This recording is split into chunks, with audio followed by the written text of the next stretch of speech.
Venju samkvæmt var kosið í barnaskólanum við Sólvallagötu og hér kemur Jakob kaupmaður, Kobbi í kobbabúð, ríðandi á kjörstað.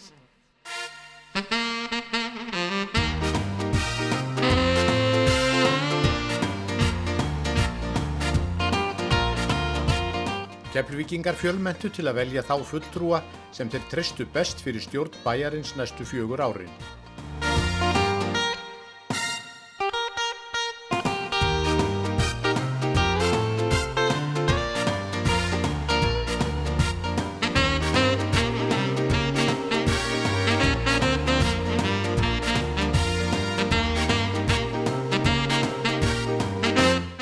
Fulltrúar flokkanna sátu í kjördeildunum með nafnalista og fylgdust með hverjir kusu og merktu við.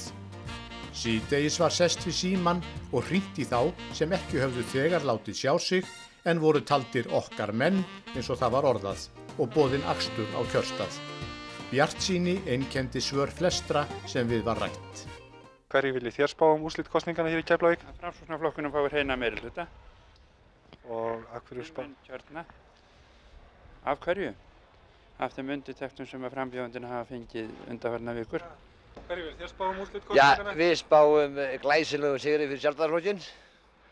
Já, allavega eða minnstakosti 4 menn inn. Og Framsóknarflokkurinn hann tapar 4. manninum. Og það verður mjög mikill vafi hvort að G-listinn nær manni. Það er ekki gott að segja náttúrulega, þetta er mjög aðalsamt í bænum. Nú voru hérna 4 framboð í staðinn fyrir 3 áður. Þetta er allt mjög tvísýnt.